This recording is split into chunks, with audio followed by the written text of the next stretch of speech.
Je vais vous donner à présent deux exemples un petit peu éclairants pour illustrer les formes indéterminées. Le premier exemple est le suivant.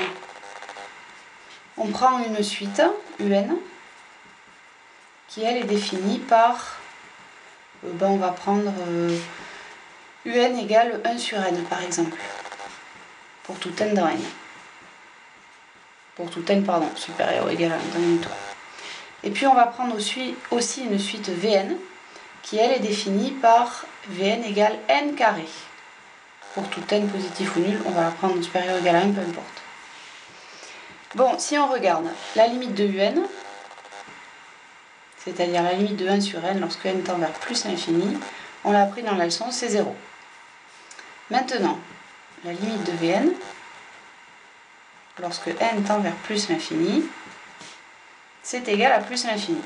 On l'a aussi appris dans la leçon. Et donc quand on veut regarder la limite d'un produit, quand on fait le produit un-vn, et bien la limite de un fois vn, lorsque n tend vers plus l'infini, si on regarde le tableau, et bien dans ce cas-là, quand on a 0 d'un côté, un infini de l'autre, et bien c'est une forme indéterminée. Ah, et alors voilà pourquoi c'est une forme indéterminée.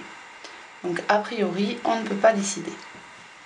Bon, mais si on regarde un petit peu plus près et qu'on fait le produit un sur vn, un fois vn, pardon, quand on le calcule, ça fait 1 sur n fois n carré. Bon, mais ça se simplifie, ça fait n.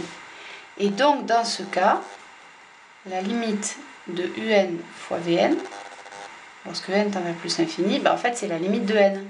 Donc, c'est plus l'infini. Voilà. On a ce qu'on appelle lever l'indétermination. Bon, alors où est le problème? Regardez, je prends un autre exemple. Cette fois, je prends la suite un qui est définie par un égale 1 sur n carré.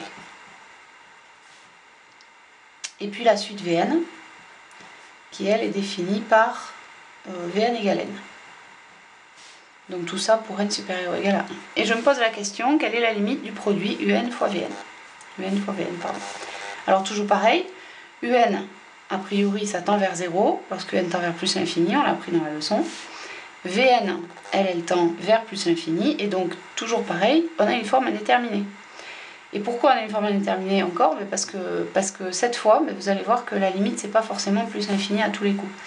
Alors si je calcule un fois Vn, cette fois je vais avoir le calcul 1 sur n carré fois n. Et là, si je simplifie, ça me donne 1 sur n. Oui, mais la limite de 1 sur n, cette fois, lorsque n tend vers plus l'infini, la limite de 1 sur n, c'est 0. Ah. Autrement dit, voilà pourquoi on parle de forme indéterminée. C'est parce que un ici, elle tendait vers 0 exactement comme la un du départ, hein, et vn tendait vers plus l'infini exactement comme la vn de l'exemple 1. Oui, mais le problème, c'est que le produit, ça dépend. Dans le premier exemple, ça tend vers plus l'infini, et dans le deuxième exemple, ça tend vers 0. Autrement dit, il va falloir lever les indéterminations à la main, en faisant des vilains calculs.